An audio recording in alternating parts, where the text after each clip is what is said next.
Welcome back, ladies and gentlemen. Little technical difficulties. Hope you all rejoin us here as we get back in track of things. But 2 runs for the Mammoths in the top half of the 7th inning cut the deficit to 2. It's 7-5. Birmingham Bloomfield Beavers as we speak. Clifton Landis III now out there for his team, relieving the duties of the man who was out before him, as this ball almost getting away from the catcher Barbie, but relieving his last man, Austin Sweet, who went an inning, allowed 2 runs, neither of them earned, though, on 2 hits.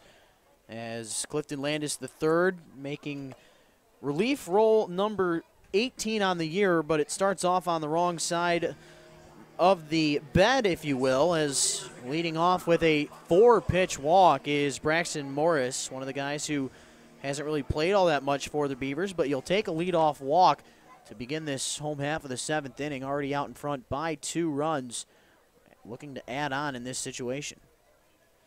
And Landis, the Carleton, Michigan native, he played his college ball just down the road, actually, at Madonna University, so an NAIA school. I believe they're actually adding football in 2020 as well, too, so that'll be fun to see that. As that pitch gets all the way to the backstop, and Morris will move down to second base, so pass ball puts a runner in scoring position for the Birmingham Bloomfield Beavers, who are ready to strike again. They have a 2-run lead over the Mammoths, and they're looking to expand that to more. Yeah, that wild pitch there from Landis. Barbie did everything he could to kind of slide to the right and protect it, but that one got away far too quick, as out there at second is Morris, runner in scoring position for the Beavers as they try to add on here as Wood now up at the plate, single and a walk in his last 2 at-bats after swinging and missing for a strikeout back in the 2nd inning. Looks at ball 2 quickly. This one missing upstairs. The count going to a favorable 2-0. Clifton Landis III, like you said, the Madonna University and Carleton, Michigan native, in his 18th relief role of the year. 23 2/3 innings pitched coming into play today with a 2-1 record. He does have 3 saves on the season, as he's allowed just 20 hits in those 23 2/3 innings. 7 walks to 25 strikeouts and a 3.04 ERA, though, is darn good. The back end of his stats better than the front, as Clifton, like we said, from Carleton, Michigan, pretty sure I've seen his dad at every single one of his games, and that's just always fun when you can play professional baseball somewhat near your hometown. Get the family out as much as possible. As getting back into this count, Wood works it. It's 3-1. And that is a beautiful thing, like you mentioned. I mean, I can't imagine how much guys like Patrick Adams also enjoy playing in this league. Jack Haranek as well too. You know, playing in front of your friends and family, and being able to do that in a place which is close to home, and having that luxury of at least being able to have some normalcy here. A lot of guys don't really understand that. A lot of these kids, they move around the country. They even move across the world, go play in these baseball leagues and in these tournaments. And for many of them, it is a little bit of a culture shock moving away for the first time. This might be the first time that some of these guys have moved away. And, for Landis to be back here, in his home state, a state that he really hasn't left. But, again, it's nice to be around people that you know and love. As Landis can't believe that, called ball 4. He was looking for called strike 3, but that's the 2nd consecutive walk to bring runners to first and second. And we'll see what Todd Weiss can do up at the plate, looking to reach base safely for the 4th consecutive time. He's got a single and has reached on a pair of fielder's choices so far in this contest. And again, he is another local guy as well, too, product of Bloomfield Hills as well. Perfect. They've got now just the one high school, actually. Used to be Losser and Andover. Now, unfortunately, they consolidated the one over at Andover High School. They actually been to both schools, and my high school collegiate athletic career, which was not much and didn't span to many sports, but still great facilities at both. Count runs to 1-0. Trying to show bunt there is Weiss, but he goes right to the place where you don't want to put the bunt down, and that's right back to the pitcher, of course. Landis doing his best job to get one of the lead runners, as out at second base is Wood, and not sure exactly what Todd Weiss was thinking in that instance, because Birmingham Bloomfield Beavers are not a team to use small ball. They rarely use it. I've seen them use it maybe twice this year, 3 times now with Weiss, but overall, Chris Newell, the manager, wants his guys to hit, and not really sure why Weiss, in a game that doesn't have any implications on where you finish in the season, got to go out there and swing the bat. Unless it was only to get Braxton Morris to third, but even then, I mean, with It's no just the outs, whole bigger you've got, picture. yeah, you know, swing the bat. You know? Absolutely. And you're up 2. You've got a guy up to bat who, you know, can put something in, you know, into play. And, you know, we're starting to see that more now. Batting average of balls in play. We're starting to see more activity out there on the field. I mean, yes, we're seeing more strikeouts as well, too, but less of the small ball. And, you know, Birmingham already has the number 1 seed clinched for the championship weekend. And, you know, to just bunt it right back up the middle when you're up 2, runners on the base paths, you know, it's a little bit of a questionable call. So runners on the corners now. Ryan Smith up at the plate, down in the count 0-1 to start. So far, though, so good for the right fielder. Double back in the 3rd inning. Actually had 2 at-bats in that frame. As we had mentioned, the Beavers batted all the way around the lineup in that 3rd inning. So he hit a double and came in to score and then popped out to second in that inning as he gives a show-me swing there to Clifton Landis, but he's using his speed down the line, and Tyler Brigano can't hold on to the scoop. So a tough situation there for Clifton Landis as Smith makes it to first base. Going to second, of course, is Weiss, but with where that ball had landed, the runner on third, Braxton Morris, not able to move up. So reaching on, I believe, what will be called an infield single because it looked fairly close. It looks like they actually just threw an error up there as well, too, because there was 1 error up there, and now there's 2 for the Mammoths, so I'm assuming that that was going to be on the first baseman. Yep, no, they mark it on the pitcher for throwing it in the dirt. So okay. Automatically, with that ball being in the dirt, you can't give it to the first baseman. So reaching base safely on the E1. And right there with Landis taking that short hop, I mean, obviously, you know, you don't anticipate for that as a catcher, but there's almost the time where you would maybe think that Barbie would call off Landis, being that it is so close. Again, Landis coming off the hill. He's a big guy, as is 6'6", so, you know, he's coming a little bit farther than what Jake Barbie is. But, you know, you'd think in a situation like that, you know, who calls it? And that's one of those, again, one of those fundamental things with baseball, Rich, that we see is who's going to call what, who's going to go where. And, you know, especially at this level of baseball, it can be kind of exciting to kind of see, you know, where they're at developmentally with their baseball IQ. So Rob Paller, back to the top of this order we go. We've gone through the order 4 times for the Beavers, and a broken bat. Base hit with bases loaded will drive in a couple. Paller with hit number 1 on the day. Couldn't have came at a better time.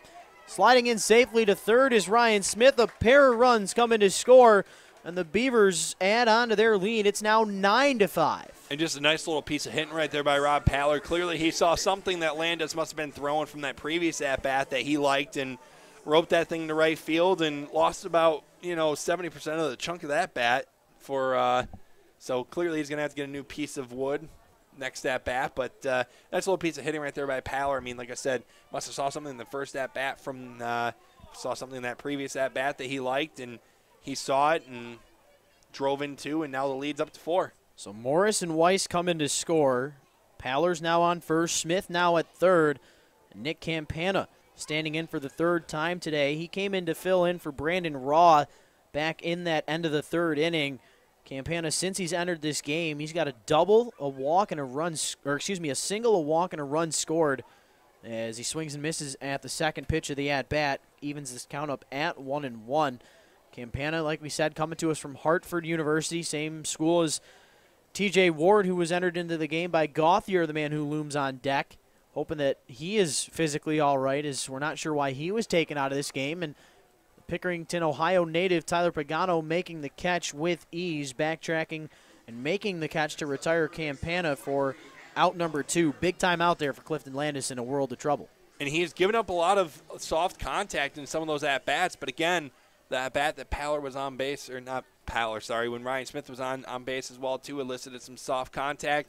Fortunately, was not able to get the out as he was charged with the error, but we've seen 3 consecutive at-bats here where there's been something soft hit and he's gotten 2 outs out of the ordeal. Now let's see if he can get the 3rd as Adam Gauthier steps up into the batter's box. He's 2 for 3 today, so, you know, big-time threat in the batter's box for the Beavers, and this game could be blown wide open.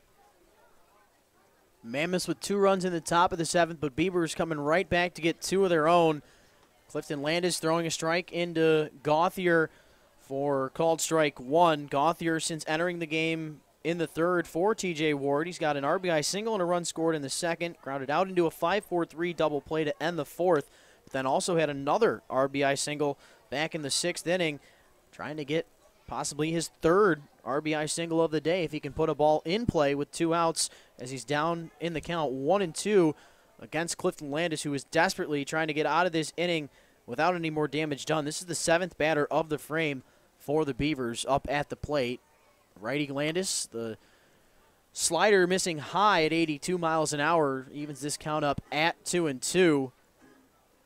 But it's been an absolutely fun season. Mention how the Beavers locking in that first place lock to play in the championship game next Sunday as Gauthier follows this one off. The Beavers, if they finish off the game today and win, they'll move up to 26-21. The Mammoths will drop to 21-27. And then the Eastside Diamond Hoppers, who beat the Utica Unicorns last night in a thrilling finish, moving up to 24-23. They'll be the team who finish in 2nd and play the winner of the play-in game this upcoming Friday. But Gauthier swings and misses for the 3rd and final out. But they get 2 more runs on just 1 hit, and that was the 2 RBI single off the bat of Rob Paller. We are through 7 at Jimmy John's Field. It's 9-5 Beavers. You're watching the USPBL YouTube channel.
And welcome back, ladies and gentlemen, boys and girls. We're through 7 in the final regular season game of the 2018 USPBL season. Jalen Lawson up there for his 4th at-bat of the day, 2 for 3 with a pair of singles, an RBI, but struck out in the last at-bat that ended the 6th inning. New arm out on the bump for these Birmingham Bloomfield Beavers. We had mentioned Dylan Collette finishing that 7th inning, but coming back out here for the 8th. There is one guy tossing, but not really getting loose for the Beavers. As this ball looked darn close down that 3rd base line, kind of ricocheted off of something, but must have just missed that 3rd base bag. As let's take a quick look. That is, in fact, Brian Heldman starting to play catch down in left, but he'll only be needed if Collette runs into trouble here in this 8th inning, because with where the time is at, we won't start another inning after the 3:50 mark at 3:36 as of right now. So we'll have to have a quick 8th if we want to get to the 9th, and that's how you start it. Lawson jammed in on the hands, pops one out to the second baseman, Christian Helsel. 1 up, 1 down as we go back to the top of the Westside order. Drew Kitson still looking for his first hit of the day. Was hit by a pitch back in the 3rd, but other than that, grounded out to second in the first, struck out swinging in the fourth, and then lined out to second like we just saw there off the bat of Jalen Lawson. Kitson did so back in the seventh. Standing in for his fifth plate appearance of the day. Maybe he'll get hit number one, but it won't come easy against a guy like Dylan Collette who can throw low 90s as that 87-mile-an-hour pitch called for a strike. Mentioned how Collette, the left-hander out of Albany, New York, UMass Dartmouth, has had a darn good season with just 5 walks to 24 strikeouts in the 18 games that he's played. That's an incredible walk. Again, for those of you watching at home might not be familiar about that, mostly some of the best pitchers, even at the top levels, if you're right around 2.5 to 3 walks to strikeouts to walks, rather, you're doing a really good job out there. But the fact that he's almost at 5 really shows you how much he can attack the zone, really shows you how much that he's able to mix things up and, I guess, really leave hitters fooled and really induce a lot of soft contact and make the day a lot easier for his defense behind him. And speaking of fooled, how about that nasty breaking pitch dropped in there? Kitson kind of stands there and just admires it because there was not much else he was going to be able to do with it, and I'd be shocked to see anything else from Collette in this 1-2 pitch. And there it is again. This one must have missed just a hair inside, according to our home plate umpire, Mr. Gary Wagenschutz, and that one evening will count up at 2-2. Kitson with a great eye up there at the plate. Mentioned how he's got a lot of walks on the year. He's second in the league behind his teammate Lawson with 35 of them. Lawson with 38 coming into play today. Neither of them, though, with a walk this afternoon, as Kitson trying to show the bat, but ends up pulling it back and working the count now full. But Collette, guy who throws a lot of strikes, he's not going to mess around on this payoff pitch. You got to believe he's going to throw a strike here to Kitson. He's got to be ready for it. And you got to think that he's probably going to try and go back with something off speed, try and jam again inside where Kitson laid off the one time. And there, in fact, is that strike. This one hit at the foot of the Beavers dugout. Kitson early on that pitch, but gives the bat boy a little bit of work out there, running out to that Buff Whalen sign right in front of that Beaver bullpen, and kids probably sweat off about 5-10 pounds right now because it's a hot day out there, Rich. I know we're doing all right up here ourselves. Collette with another payoff pitch, another one in on the hands of Kitson, and another hard hit ball off into foul territory down the left side near our manager, Mr. Shane McCaddy. Now, does he have any relation? I believe he does. He does have a relation to Jim McCaddy? Yes. Okay. Yep. Father, currently, I believe, in the White Sox organization as a coach. At one point, he was actually with a longtime Indians guy as well, too. At one point, had coached in Lake County, which is their single-A affiliate, had done some time in Columbus. This one just past the diving shortstop, Braxton Morris. A+ there on the effort, but Kitson works the long at bat and works the leadoff single, or the one-out single, excuse me, and he gets on to first base after the pop-out from Jalen Lawson, and that's not what you like if you're Dylan Collette and the Beavers if you want to get to this ninth inning, but tell you what, it's more the Mammoths that need to get to that ninth frame, so doing their job to get this man Jackson Smith the opportunity of a lifetime to play in all 9 positions in this game. But I got to imagine he's played in every position except center and right, I believe, or maybe right just field right field and on pitcher. The mound. Yep. And then you also run into the situation here, Rich, where Mammoths are down by 4. There would likely not be a bottom half of the inning unless the Mammoths come back. And staring at the USPBL 2.5 rule as well, 2 new inning won't start after 2 hours 45 minutes of play. We're already approaching 3:41. Obviously, we're going to get through the 8th inning. But even if we got to the top of the 9th, it's looking unlikely that we'll see that we would be seeing Jackson Smith even get a chance to play all 9 positions in 9 innings. So that brings up the question now, how is Shane McCaddy going to use Jackson Smith next inning, knowing that there's a likelihood that the bottom half of the 8th could very well be the final frame of this ballgame? Tell you what, how about this? Say we don't get to the 9th inning, but the Mammoths plan ahead. Bet you that's the first time in the game of baseball that a player's played all 9 positions in just 8 innings. That very well could happen. Didn't even think about that. I didn't even think about that. Now, last year, the instance where it happened, Andrew Romine of the Detroit Tigers, I believe now playing in the Seattle organization, he had done that when they played the Minnesota Twins last year. There was a couple games left in the year, and they were fortunately able to get him into all 9 positions because they were the road team and were actually up, so they needed to play the bottom half of the inning as the 1-2 pitch is poked down the first base line, and that's going to be a foul ball, so the count will still stay at 1-2. He was able to play at all 9 positions. Now, he didn't go directly from first base to there. I believe he went from like shortstop, pitched in like the 7th, so on and so forth. But I'm intrigued to see how he's going to use them. Again, 9 positions in 8 innings. That's a good workload. Yes, it is. Collette, meanwhile, he's got Smith down in the count 1-2 in this at-bat, trying to get the batter to strike out for the second time today, but he'll hit a ground ball to the left side. The 5, the 4, and not the 3. Smith just beats that play out at the first base bag. Adam Gauthier cannot believe it at the hot corner, but Smith does, in fact, reach on that fielder's choice. Smith looked like he wanted to just, keep the inning alive, and again, we saw him with blazing speed on that no doubt home run that he poked out in his last at-bat out into right center, and we saw that speed again being put to good use, extends the inning for the Mammoths. So now Guadencio Luca up at the plate. He was 0 for 3 coming into the at-bat in the 7th inning, where he reached on an error committed by Adam Gauthier and came around to score as he looks at called strike 1 in this at-bat. Luca trying to get hit number 1 of the day and keep that hit streak alive, as he's got a 5-game hitting streak coming into play today.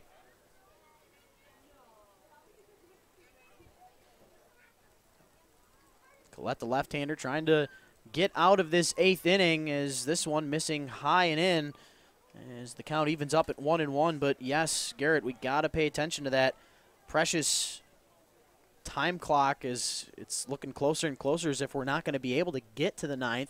So maybe the Mammoths will have to have Smith start in right, or maybe start at the pitcher's mound and get an out and then go to right. There's still a lot to be decided, as Gauthier having to make another play after that double play was not turned, but he makes it, in fact, and gets the last 2 outs of the frame as we head to the mid of the 8th, I should say, going to the bottom. Beavers out in front by 4. You're watching the USPBL YouTube channel.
To the home half of the 8th inning we go, and would you look at that, ladies and gentlemen, the man that can do it all, Jackson Smith, out there pitching now for the Westside Woolly Mammoths. Some history being made in the USPBL. Smith out here trying to fulfill all 9 positions, as Jack Haranek, the big fella, who's got a day-to-day single in the first, an RBI ground out in the second, and an RBI sac fly in the 6th inning. I don't think I've ever seen that before. A guy creating 3 runs or driving in 3 runs but only one of them being credited as a base hit, or one of them actually standing up in the playbook. So Hranek down in the count now, 1-2, and look at that. Jackson Smith gets a strikeout in his pitching debut here with the Westside Woolly Mammoths. And one thing I want to mention, because he has to play all 9 positions, I don't believe he's played right yet. He has not, no. Now, Joel Sharon, believe it or not, is actually in left field currently, a guy who's been coming out of the bullpen for the Mammoths all season long. It looks as if Smith's going to get to go up against Christian Helsel, and then Joel Sharon will come in to shut the door completely in this home half of the 8th inning, even though the Beavers look like they will be taking this victory by a final score of 9-5, unless they can add anything else here in this home half of the 8th inning, because we're approaching that 350 mark. We will not start another inning past 350, and as of right now, it's 348. So Smith trying to get the job done and close the door and end the Mammoths regular season on a positive note, even though they might not get the victory. A pretty cool little instance here with Jackson Smith playing all 9 positions. Still very cool, and you made USPBL history today. Again, Jackson Smith, the first player to play all 9 positions. Unfortunately, it's not going to be in a 9-inning contest, but still being able to do that nonetheless is it's always fun when you get these little quirky things to happen, Rich, when you can, get these small instances where a guy can play all 9 positions. And again, no roster implications or no standing implications are in effect today, as again we know what championship weekend is going to look like, and so it kind of leaves things to look at this. Jackson Smith with 2 strikeouts. It's like he's been doing it all year long. And not only that, but he strikes out Hranek and Helsel, who combined today with 2 RBIs and 3 hits, but getting the better of his opponents is Jackson Smith, and it'd be pretty cool to see him strike out the side to end this ball game, but it'd be even cooler to see him play all 9 positions. And Joel Sharon's going to end up coming in to shut the door. Irby's going to go from right to left, and Smith is going to go to right to fulfill the 9 position on the day. Listen to our PA announcer.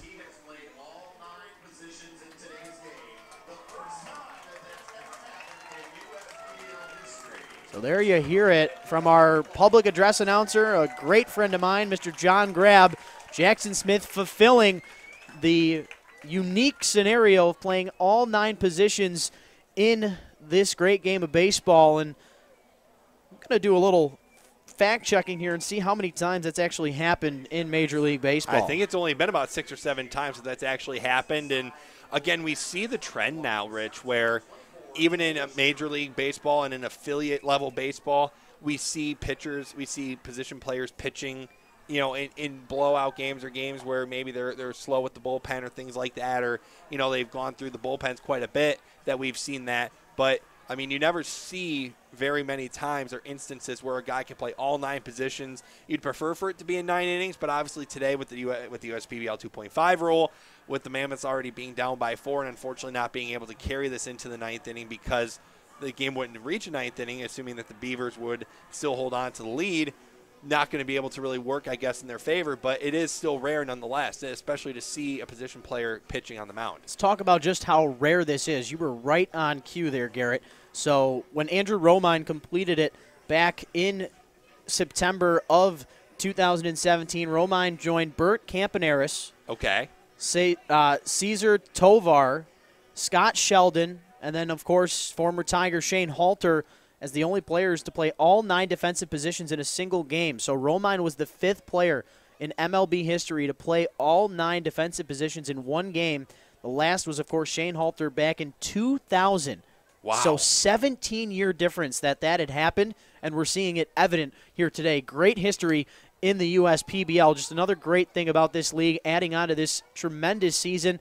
We've had, I believe it's now 5 or 6 players this year getting picked up by Major League affiliates, 3 unicorn pitchers. We had 2 Eastside Diamond Hopper pitchers as well. Just an all-around great year for the USPBL, as Joel Sharon's going to try and retire Braxton Morris for the 3rd and final out and complete the striking out of the side for Jackson Smith. And it's been an exciting season, obviously. 3rd season here at Van Dyke in 59, Jimmy John's Field. And if you've never been out here and you are listening to us, we would love to see you out here for championship weekend. But again, just speaks to the testament. I mean, you've got this little instance going on right here, and more players being able to make Major League rosters. And you got to believe one day it's going to be really nice to see a guy who many of these fans locally came out and saw and spent their time and cheered for and, put a lot of their heart and soul into this league, and one day being able to make it to the biggest league of them all, I think would be an incredible feat. So Morris not going away just yet. Fouls off that 1-2 approach. And speaks to the testament as well, too, of Justin Orenduff and the entire baseball operations staff. I think that would really be a true testament, I think, to what this league and what Andy Appleby and everybody else is trying to accomplish here with the United Shore League. Backdoor breaking ball, and home plate umpire is going to give it to Sharon to strike out the side. The Mammoths do get the loss, but a pretty cool little scenario as they get the final in 8 innings.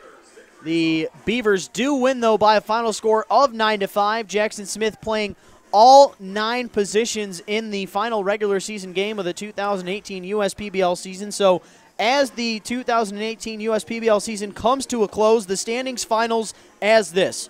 Birmingham Bloomfield Beavers in first place with a 26-21 record. Second place, the Eastside Diamond Hoppers with a 24-23 record. The Utica Unicorns just a half game behind them, losing in that critical game yesterday in the third place spot at 24-24. They will play these Westside Woolly Mammoths, who end up their season 21-27.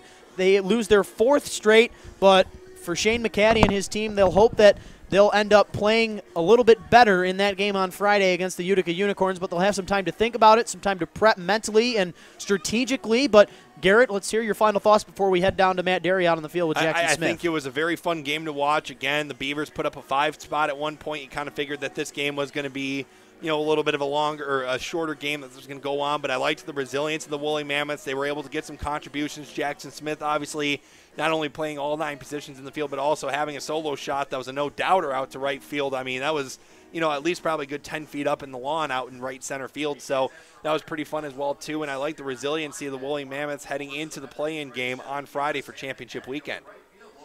Thought it was a really good, well-fought game overall. And obviously, I love the way that the Beavers won today. And we're going to send it down to the field. Matt Derry's going to be with our player of the game. It's going to be brought to our friends at Auto Lab. Not only Jackson Smith has scored today, played all 9 innings, or played all 9 positions, even in less than 9 innings. But a post-game interview with the team on the losing team, we had to talk to you, Jackson. What was today like for you? It came as a surprise. My coaches just approached me and asked if I wanted to do it. And I figured, come on, when you get a chance to do that. So, yeah, it was good.